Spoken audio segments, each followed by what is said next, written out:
우리가 지난 시간 7장에서 다윗은 하나님의 집을 짓기를 원하죠. 성전을 짓고자 합니다. 자, 그때 하나님께서는 반대적으로 내가 너의 집을 지어주리라 약속하시고 그 외에 엄청난 복을 허락하셨습니다. 이런 약속들이 있었습니다. 내 이름을 위대하게 만들어주겠다. 그리고 모든 원수에게서 벗어나 편하게 쉬게 하리라. 앞으로 너를 위하여 집을 짓고 너의 후손이 계속해서 왕위에 오르게 하며 견고하게 하리라. 하나님께서 다윗에게 주신 다윗 언약입니다. 어마어마한 약속들이죠. 자, 오늘 우리가 8장을 읽어보았는데요. 이 8장의 말씀은 다른 내용들이 아니라 하나님께서 이 7장에서 약속하신 이 언약의 성취가 이루어지는 약속의 말씀입니다. 그 모습을 보여주는 장이 8장 말씀입니다. 하나님께서 약속하셔서 모든 원수에게서 벗어나 편하게 쉬게 하십니다. 다윗이 가는 곳마다 모든 전쟁에서 승리하게 하십니다. 어디로 가든지 이기게 하시는 거예요. 자, 그 성취의 약속이 나옵니다.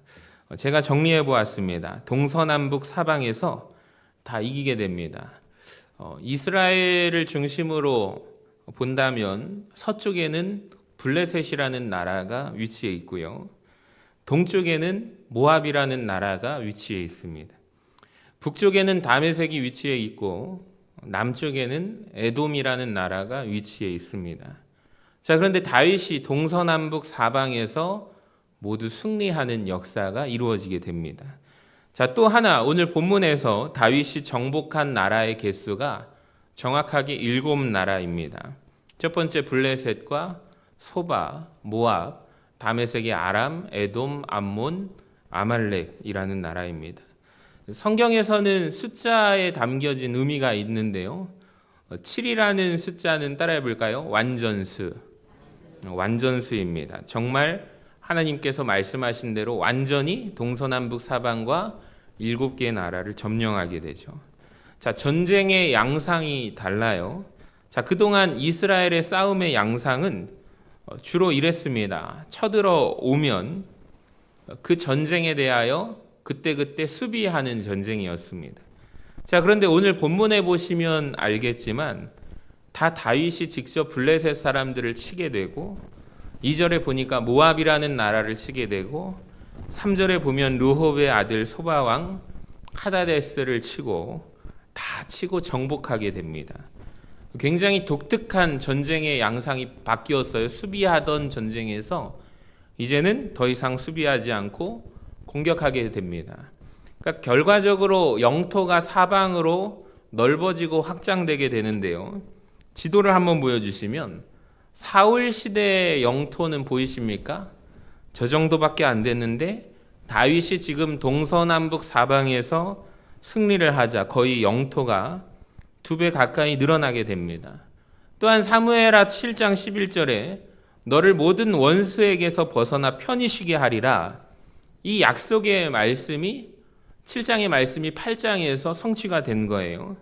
자, 또 약속이 있었죠. 7장 9절에 우리 같이 읽어봅니다. 내 이름을 위대하게 만들어주리라. 아멘. 오늘 본문에 보니까 13절을 한번 보여주시면 다윗이 소금 골짜기에서 에돔 사람 18,000명을 쳐 죽이고 돌아와서 명성을 떨치게 됩니다. 다윗이 정말로 명성을 얻게 됩니다. 그 약속도 성취된 거예요. 여러분, 칭찬과 명성을 하나님께서 얻게 하십니다. 자, 원래 성경에 다윗이라는 인물이 처음 등장하는 장면에 보면은 막내였죠. 집안에서 인정받지 못하는 아들로 자라났습니다. 히브리어로 그 단어가 따라해 볼까요? 하가탄입니다. 보잘것없는 자. 그래서 실제로 아버지가 부르지도 않습니다. 찾지도 않아요. 사무엘 선지자가 자기 집에 방문했는데 아무도 기억하지 않는 존재, 아무도 주목하지 않는 그 다윗이라는 이름이 훗날 하나님께서 위대하게 하시겠다라고 말씀하신 정말 위대해져서 여러분 오늘날에도 다윗이라는 사람을 교회는 다니지 않아도 많은 사람들이 다윗이라는 이름에 대해서 모르는 사람이 없습니다. 어마어마한 은혜죠. 여러분, 우리가 이런 복을 사모하기를 원합니다. 저는 교회도 이런 복을 받아야 할 줄로 믿습니다. 전주 서신교회가 어디에 있어? 전화 가끔 받아요. 서신교회죠? 예, 서신교회입니다. 얘기를 들어보면 우리 교회가 아니에요. 서신제일교회 전화하셨어요. 서신제일교회 전화하셨어요? 예, 맞대요. 여기는 서신교회입니다. 거기도 서신교회인데 우리가 원조입니다. 그렇게 말합니다. 우리가 그 복을 사모하기를 원합니다. 여러분, 우리 교회도 서신교회, 아무도 모르는 사람이 없는 교회. 할렐루야. 하나님이 역사하시는 교회. 여러분, 우리 교회가 되기를 간절히 소망합니다. 저는 이게 복이라고 생각해요. 여러분 하시는 기업도 마찬가지거든요. 그 이름이 위대하게 되는 복을 하나님께서 주시기를 간절히 축원합니다. 자, 또 하나, 다윗이 어디로 가든지 하나님이 이기게 하셨다라는 말씀이 두 번 나오거든요. 8장 6절에 같이 읽어볼까요? 다윗이 어디로 가든지 여호와께서 이기게 하시니라. 자, 14절에도 또 나오거든요. 그러니까 다윗이 가는 곳마다 하나님께서 이기게 하시죠. 그 은혜를 주셨습니다. 그래서 사무엘하 8장은 사실 읽기만 해도 참 은혜가 되고 신이 납니다. 세 번째로 더 묵상해 보니까 성취된 더욱 놀라운 은혜가 약속이 있어요. 사무엘하 7장에서 하나님께서 원수에게서 벗어나게 하시고 평안을 허락해 주시리라 라는 약속이 있었는데, 그 약속이 언약이 성취됐고 다윗 너의 이름을 위대하게 만들어 주리라, 이 약속도 성취가 되었죠. 이것 말고도 또 한 가지 더 놀라운 약속이 성취가 되었는데 뭔지 아십니까? 다윗이 살기 1000년 전에 하나님께서 한 인물을 부르시게 되는데, 따라해 볼까요? 아브라함이라는 인물을 처음 부르십니다. 하나님께서 아브라함에게 약속을 하세요. 가나안 땅을 주시마 하고 약속했던 거 기억나십니까? 창세기 15장 18절이 그 내용인데요. 보세요. 그날에 여호와께서 아브라함과 더불어 언약을 세워 이르시되 내가 이 땅을 애굽 강에서부터 그 큰 강 유브라데까지 내 자손에게 주노니 곧 겐 족속과 그니스 족속과 감몬 족속과 헷 족속과 브리스 족속과 르바 족속과 아모리 족속과 가나안 족속과 기르가스 족속과 여부스 족속의 땅이니라 하셨더라. 아멘. 여러분, 성경은 지도로 설명하고 있지는 않습니다. 그림으로 설명하지 않습니다. 자, 그런데 후대 학자들이 그림으로 표현을 해봤는데요. 그림을 한번 보여주시면 하나님께서 이제 아브라함에게 주시겠다고 하신 약속의 경계를 그림으로 그려본 거예요. 이걸 잘 기억해 보세요. 지도로 표현해 보니까 이런 경계가 쳐진 거예요. 방금 우리가 읽어본 말씀 가운데 애굽에서부터 그 위에 유브라데 강까지입니다. 자, 그런데 놀라운 사실을 실제로 이스라엘 백성들이 출애굽 후에 가나안 땅에 들어가게 되죠. 여호수아 시대 정복 전쟁, 가나안 정복 전쟁 이야기가 시작됩니다. 자, 정복해서 차지한 땅의 크기가 어느 정도였냐면, 다음 사진을 한번 보여주시면 12지파, 그러니까 이스라엘 12지파가 차지한 땅은 지금 아까 전에 하나님께서 아브라함에게 창세기 15장 18절에 약속하신 땅의 사실 절반도 안 된다는 사실을 아십니까?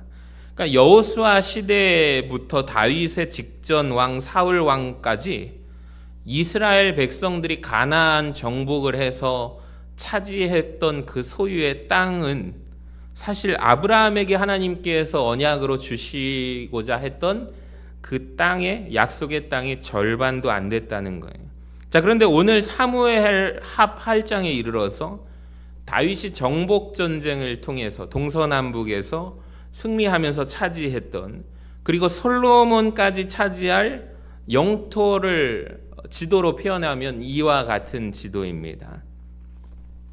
아브라함에게 주시기로 약속했던 땅 그대로죠. 아까 노란색 첫 번째 지도 보여주시면 어떻습니까? 그 다음 보라색으로 어떻습니까? 똑같죠. 할렐루야. 다윗 솔로몬 시대에 하나님께서 아브라함에게 주시기로 한 약속의 땅 언약의 성취가 이루어지게 된다는 것을 알게 됩니다. 그 다음 지도를 한번 보여주시면 사울 왕 시대에는 그 붉은 지역밖에 차지하지 못했다가 다윗과 솔로몬 시대에 위에 유브라데 강 보이십니까? 저게 하나님께서 원래 아브라함에게 주시기로 했던 약속의 땅까지가 비로소 1000년 만에 다윗과 솔로몬 왕 시대에 성취가 되는 거예요. 그러니까 이것은 다윗에게 주신 하나님 개인의 복이라기보다는 이스라엘이 민족적으로 원래 받기로 했잖아요. 아브라함에게 너의 후손에게 주리라 했던 그 약속을 1000년 만에 누리는 것입니다. 여러분 놀랍지 않습니까? 왜 하나님께서 다윗이 어디로 가든지 이기게 하시고 승리하게 하셨을까요? 바로 그것은 그 1000년 전에 누구하고 약속하신 거예요? 아브라함과 약속하신 예언의 말씀이 응답되게 되었다는 것입니다. 민족적인 복을 이스라엘이 받게 된 거예요. 그러니까 사무엘하 8장을 단순히 개인적으로 다윗의 복이라고 우리가 여길 수 없는 이유는 이스라엘 민족이 드디어 받기로 한 그 복을 받게 된 것이죠. 여러분 이스라엘이 민족적인 복을 받는 전환점이 있습니다. 그것은 무엇이냐면 8장 1절에 이렇게 시작합니다. 한번 보여주시면 따라합시다. 그 후에. 그 후에. 이 단어가 저는 너무 중요한 것 같습니다. 그러니까 사무엘하 8장의 내용의 시작이 무려 1000년 전에 하나님께서 약속하신 약속이고 1000년간 성취되지 않았던 민족적인 복이 드디어 성취되는 장이구나 라는 것을 알고 보면 참 너무 은혜가 됩니다. 자, 그 복이 그 후에, 자, 그러니까 사무엘하 7장에서 그 언약이 굉장히 중요한 거죠. 어떤 내용이 있었죠? 7장에서 하나님의 궤를 위하여 다윗이 성전을 짓겠다라는 그 마음, 하나님이 그 마음을 기쁘게 받으사 짓는 것은 거절하셨지만 대신 내가 다윗 너의 집을 지어주리라 말씀하실 때 다윗이 어떻게 기도합니까? 제가 말씀드렸죠. 하나님이 거절하신 게 있고 하나님이 복을 주신 것이 있어요. 자, 우리 같으면 어떻게 한다고 했죠? 거절하신 거에 대해서 때로는 기분이 나쁠 수도 있잖아요. 근데 거절하신 것에 대해서만 우리가 생각할 수도 있는데 다윗은 거절하신 것에 대해서는 거절한 대로, 그렇지만 하나님께서 주신 것에 대해서는 감사함으로 기도했다라고 되어 있습니다. 하나님이 거절하셨지만 주신 것에 대하여 다윗이 감사합니다. 그러니까 거절하신 것에 대하여 다윗이 어떠한 불평도 나오지 않습니다. 바로 그 기도를 마친 뒤에 그 후에 8장 1절에서 그러한 복이 주어지기 시작한다는 거예요. 여러분 어찌 보면 사무엘하 8장에서 모든 기록된 승리와 모든 기록된 축복은 그 후에 다윗의 인생과 이스라엘 백성들이 전환점을 맞이한 새로운 역사를 맞이하게 된 것입니다. 여러분 우리도 마찬가지예요. 교회적으로도 개인적으로도 성취되지 못하고 누리지 못하고 있는 복이 어쩌면 있을지도 모르겠습니다. 여러분 우리도 받아야 하지 않겠습니까? 저는 바라기는 여러분의 인생에 거룩한 전환점, 터닝 포인트가 있기를 주님의 이름으로 간절히 축원합니다. 오늘 이 밤에 우리가 주시지 않은 것에 대해서 불평하기보다 주신 것으로 말미암아 감사하고 그 후에 놀라운 은혜가 우리에게 임하게 되기를 간절히 소망합니다. 자, 여기까지 알고 나서 본문 말씀을 보면 다윗은 어떤 사람이냐면 하나님이 주신 그 약속, 축복과 약속의 경계를 넘어가지 않는다는 사람이라는 것을 알게 됩니다. 잘 보세요. 하나님께서 2번이나 말씀하십니다. 다윗이 어디로 가든지 여호와 하나님께서 이기게 하셨답니다. 할렐루야. 자, 그렇다면 갑자기 말씀을 묵상하다가 어떠한 생각이 스쳐 지나가요? 자, 그렇다면 다윗은 욕심을 내면 하나님께서 이기게 하셨다고 말씀하잖아요. 그럼 다윗이 마음만 먹으면 더욱더 넓은 영토를 차지할 수도 있을 텐데 생각이 들지 않으십니까? 그러니까 다윗이 지금 나가기만 하면, 전쟁에 나가기만 하면 승리합니다. 어떤 전쟁을 하든지 간에 다윗이 이깁니다. 자, 그러면 저 같으면 어떤 생각이 들까요? 더 나가서 더 차지하고 싸워서 나라 영토를 확장할 텐데, 이런 생각이 들더라고요. 대표적으로 알렉산더 대왕이라는 사람을 우리가 기억합니다. 또 징기즈칸이라는 인물을 우리가 또 기억합니다. 여러분, 다윗도 마찬가지 아닙니까? 다윗도 알렉산더라든지 징기즈칸 되지 말라는 법 어디 있겠습니까? 자, 그런데 놀라운 사실은 무엇이냐면 다윗은 욕심낼 법한데 더 가요, 안 가요? 더 가지 않습니다. 멈춘다는 거예요. 왜 그럴까요? 딱 거기까지가 하나님께서 아브라함에게 또 이스라엘 민족에게 주기로 약속하신 땅이기 때문입니다. 저는 말씀을 준비하면서 굉장히 놀라웠는데, 우리는 만족을 모르는 인생 아닙니까? 근데 다윗은 만족하는 인생이에요. 왜 그래요? 하나님께서 거기까지 주기로 약속하셨기 때문에 다윗은 멈춘다는 거예요. 다윗에게 별명을 하나 붙여줘 본다면 어떻게 붙일까요? 거기까지만 나아가고 멈춘 사람이라고 부를 수도 있을 것 같습니다. 하나님께서 정해주신 그 경계를 넘어서지 않는 사람이. 사실 여러분, 세상에서 문제의 시작 발단이 어디에서 납니까? 멈출 줄 모르는 데서 시작되지 않습니까? 맞죠? 만족이 없는 거예요. 더 많은 물질, 재물을 갖고 싶고, 더 좋은 차를 타고 싶고, 더 좋은 집에 소유하고 싶고, 멈출 줄 모르는 데에서 모든 문제가 시작되는데, 여러분, 사실 그건 욕심 아닙니까? 그러니까 다윗은 하나님께서 아브라함에게 주시기로 한 경계까지만 나아가게 됩니다. 여러분, 우리에게도 이런 은혜가 있기를 주님의 이름으로 간절히 축원합니다. 자, 또 하나 놀라운 사실은 우리 같이 읽어봅니다. 6번째, 시작. 말에 힘줄을 끊어버리는 다윗. 4절을 한번 보겠습니다. 우리 같이 한번 읽어봐요. 시작. 그에게서 마병 1700명과 보병 2만 명을 사로잡고 병거 100대의 말만 남기고, 다윗이 그 외 병거의 말은 다 발에 힘줄을 끊었더니. 아멘. 여러분, 이게 어마어마한 이야기입니다. 한번 말씀을 계속 띄워주시면, 말이 몇 마리가 있대요? 1700명 마병이 있잖아요. 그러니까 마병은 말을 탄 사람들이잖아요. 그러니까 말이 1700마리가 있습니다. 자, 오늘날로 한번 생각해 볼게요. 탱크이고 장갑차가 이 마병입니다. 천하무적의 무기입니다. 탱크 1700대 한번 생각해 보시겠어요? 어마어마하지 않습니까? 자, 그런데 다윗이 어떻게 할까요? 말 100마리만 남기고 힘줄을 몇 마리 끊어버려요? 1600마리. 따라합시다. 1600마리. 여러분, 1700마리 중에 1600마리 말에 힘줄을 끊어버리면 어떻게 됩니까? 오늘날로 치면은 탱크 1700대 있는데, 탱크 1600대 엔진을 파괴하고 100대만 남긴다고 생각해 보세요. 자, 왜 이렇게 다윗이 행동할까요? 왜 이해할 수 없는 행동을 하는지 아십니까? 말씀 때문입니다. 신명기 17장을 보시면 하나님께서 모세를 통하여 주신 말씀이에요. 같이 읽어봅니다. 그는 병마를 많이 두지 말 것이요, 그에게 아내를 많이 두어 그의 마음이 미혹되게 하지 말 것이며, 자기를 위하여 은금을 많이 쌓지 말 것이니라. 아멘. 하나님께서 이 신명기 17장 말씀은 앞으로 이스라엘에게, 너희들에게 왕이 생기면 왕에게 꼭 이런 것을 지키게 하라라고 주신 말씀입니다. 세 가지를 하지 말래요. 첫 번째, 병마를 많이 두지 말 것.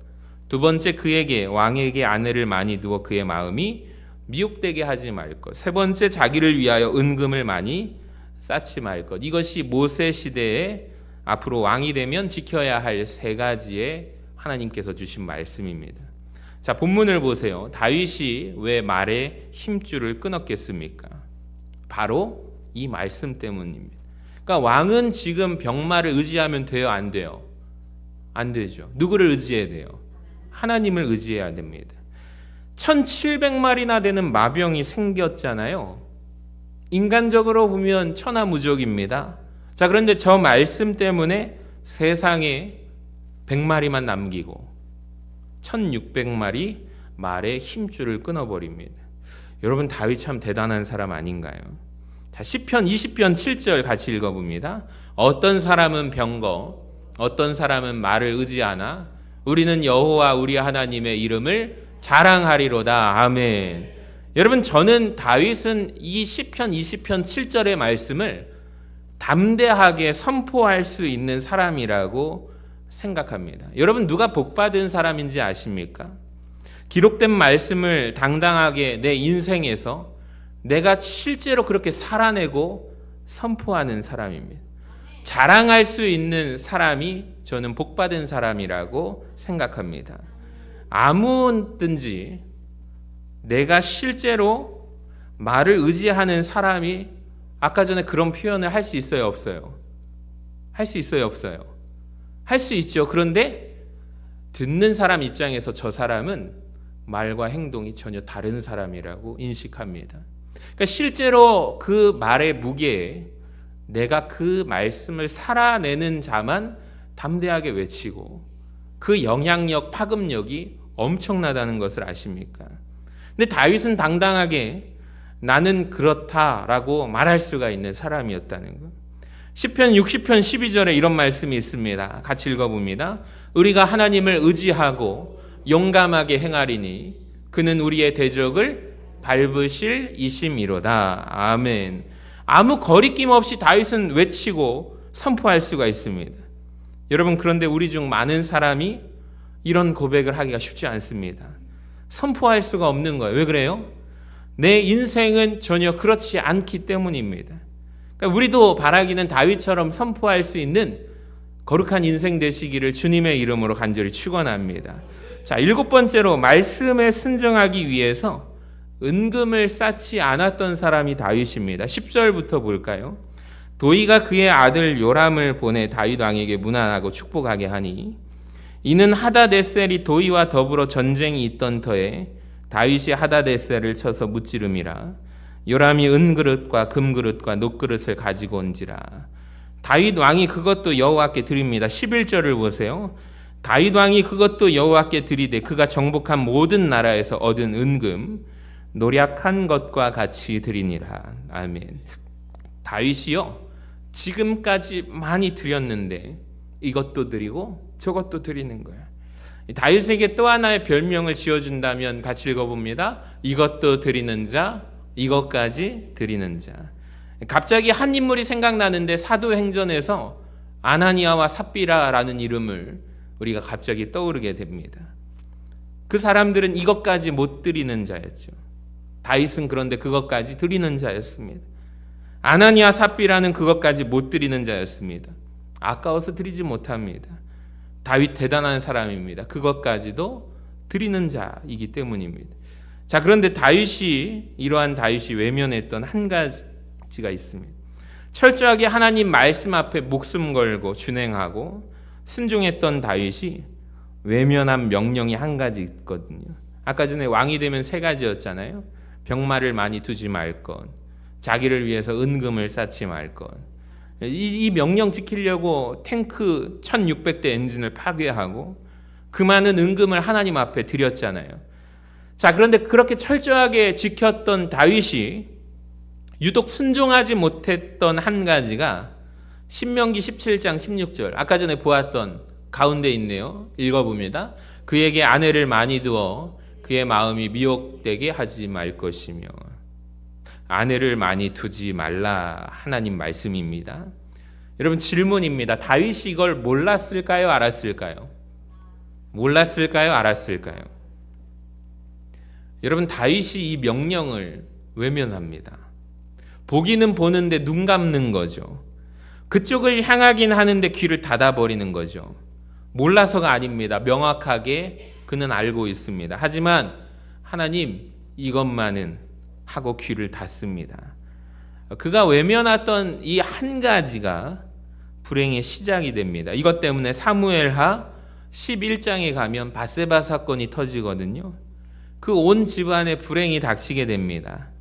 잘 지켰는데 지키지 않은 한 가지 때문에 이런 일이 일어납니다. 독일의 식물학자 중에 리비히라는 사람이 만든 법칙이 하나 있어요. 이걸 리비히라는 법칙이라고 부르는데, 한 식물의 성장을 좌우하는 것은 넘치는 영양소가 아니라 가장 모자란 영양소라는 거죠. 한번 그림을 보시면 이런 그림이거든요. 여러 가지 영양소가 충분히 많은데 여기에서 K라는 영양소가 칼륨이거든요. 만약에 이 칼륨이라는 영양소가 적으면 거기로 다 빠져나가 버려서 식물이 자랄 때 거기까지밖에 자라지 못한다는 이론이 리비히라는 법칙입니다. 성장은 최대가 아니라 즉 최소가 결정한다는 이론인데요. 그러니까 이 법칙이 사실 생물학적으로만 적용이 되다가 생물학에서만 널리 알려지다가 이제 세상 모든 곳에 이 법칙을 적용하니까 다 동일하게 적용되는 거예요. 그러니까 아무리 다른 곳이 채워졌어도 저기까지는 채워지지 않는다는 거죠. 여러분, 신앙생활도 그런 것 같습니다. 다윗이 명령들을 아주 높게 다 어느 부분에서든지 다 높게 잘 지켰습니다. 자, 그런데 자기가 외면했던 아까 전에 그 한 가지 뭐죠? 아내를 많이 두지 말 것. 그 두 번째 하나님 명령을 외면하자 거기가 말하자면은 아까 그림에서처럼 거기가 누락이 된 거예요. 거기로 다 받았던 복이 새어나갑니다. 빠져나갑니다. 여러분, 아무리 잘하는 것이 많을지라도 자기가 외면한 말씀, 순종하지 않는 말씀 때문에 여러분 우리도 마찬가지예요. 하늘의 복이 거기로 다 새어나가 버린다는 거예요. 그러니까 오늘 말씀의 칼끝은 저와 여러분을 향해 있다는 것을 말씀을 드립니다. 그러니까 하나님께서 주신 명령들이 참 많아요. 여러분, 제가 보면은 다 우리가 나름대로 하나님의 말씀을 잘 지키십니다. 그런데 각 사람마다 유심히 보면 저 성도님은 못 지키는 것들이 하나쯤은 다 있어요. 근데 그 부분을 몰라서가 아닙니다. 때로는 신방 받으실 때 이 말씀을 해야 될까 말아야 될까 하다가 그 부분을 같이 말씀 속에 넣어서 권하죠. 근데 얘기를 들어보면 설교 끝나고 예배 마치면 이제 얘기들을 하실 때 목사님, 제가 그 부분이 좀 연약했는데 목사님 어떻게 아시고 그 말씀을 주셨다고, 내가 그렇게 살아보겠습니다. 몰라서가 아닙니다. 본인이 제일 먼저 잘 알고 있습니다. 다른 명령들은 다 잘 지키거든요. 그런데 유독 사람마다 외면하는 하나님 말씀, 명령이 있다는 것이 있습니까? 예를 들어 볼까요? 어떤 분은 주일 성수를 참 잘합니다. 근데 유독 그분은 절대로 11조 안 합니다. 어떤 분은 전도를 절대로 못합니다. 누군가는 절대 기도를 하지 않습니다. 그러니까 누구는 다 잘하는데 보면은 인간관계 문제가 있어요. 보면 일방적이세요. 본인 말만 하시고 들을 줄을 모르세요. 그러니까 다 잘하는데 나쁜 습관 하나씩을 우리 모두가 하나씩을 가지고 있어요. 참 신기하지 않습니까? 그러니까 다윗도 잘 지키다가 하나 안 지킨 게 있어요. 몰라서가 아닙니다. 유독 그것만은 내가 지키지 못하는 말씀들이 있어요. 근데 거기로 어쩌면 하늘의 복이 새어나가는지도 모르겠어요. 그러니까 오늘 하나님이 도전시키세요. 순종하라고. 여러분, 순종하라고 하십니다. 왜 그럴까요? 누구를 위해서요? 나를 위해서. 아까 전에 다시 그림 보여주세요. 리비히의 법칙 가운데 내가 받은 복이 새어나지 않기 위해서는 우리가 잘하는 부분만 충족시키고 더 발전시키는 것이 아니라 내가 순종하지 못하는 부분, 내가 이것만큼은 자꾸 말씀을 들으면서 목사님이 자꾸 그 부분을 건드리시고 일부러 나에게 들으라고 말씀하시는 건가? 어떤 분 전화로 왔어요. 목사님, 저 들으라고 하시는 거예요? 아닙니다. 하나님께서 여러분에게 화살을 쏘는데 누군가는 정통으로 그걸 맞고 한 달을 아파합니다. 순종할 때까지 하나님께서 듣게 하십니다. 외면할 수도 있어요. 귀를 닫아버릴 수도 있지만 누군가는 순종합니다. 결국에 보면은 그 말씀을 내가 지키지 않아서 지켰더니 하나님께서 더욱더 큰 복을 부어주시네. 할렐루야. 여러분, 이 고백이 우리 안에 있기를 원합니다. 내가 잘하는 분야, 내가 잘할 수 있고 이 부분은 내가 잘하는 걸 내가 알죠. 근데 내가 못하는 부분에 나아가서 또 그 부분의 가운데 내가 보충해 나가고 그 세어 있는 데를 보수하며 나아갈 때 여러분 하나님께서 큰 은혜가 우리에게 충만하게 임할 때 세어 나가지 않는 은혜가 넘치게 될 줄로 믿습니다. 다윗에게 인생의 견고한 진이 있어요. 여자 문제죠. 솔로몬도 마찬가지입니다. 솔로몬도 여자 문제가 있었죠. 결국에 누구한테 배웠을까요? 누구한테 배웠을까요? 참 무섭고 두려운 이야기입니다. 부모의 죄가 자녀 세대까지 이어진다는 거예요. 보통 부모가 순종하지 못하는 그것이 자녀에게로 이어지게 됩니다. 무섭습니다. 여러분 죄악의 문제는 내 대에서 끊어야 할 줄로 믿습니다. 그러니까 오늘 사무엘하 8장 말씀을 왜 우리가 읽게 하셨을까요? 하나님의 모든 말씀은 오늘날 우리에게 교훈하고자 하기 때문에 우리의 변화를 위해서 하나님 말씀을 들으라고 말씀하신 줄로 믿습니다. 여러분 순종하면 복이 임하게 될 줄로 믿습니다. 다윗은 어마어마한 복을 받았어요. 동서남북 어딜 가나 승리합니다. 7개의 나라를 정복합니다. 완전수입니다. 모든 전쟁에서 승리하고 명성이 온 천하에 퍼지게 됩니다. 자, 그런데 이것은 개인적인 복을 넘은 민족적인 복입니다. 여러분 우리에게도 이런 전환점이 있기를 원합니다. 오늘 예배 이후에 내 인생에 하늘의 복이 임하기를 간절히 소망합니다. 근데 어딜 가나 이기는 사람이 가만히 보니까 거기에서 멈춘다는 게 더 대단한 것 같습니다. 하나님이 말씀하신 경계를 존중하죠. 말씀 때문에 순종하자 말의 힘줄을 끊어버립니다. 은금을 더욱더 바칩니다. 자, 그런데 딱 한 군데에서 외면해요. 바로 그것으로 인해서 우리 인생에 문제가 생기고 복이 새어나갑니다. 사랑하는 여러분, 오늘 밤 하나님께서 이 말씀을 통해 우리에게 도전시키는 거예요.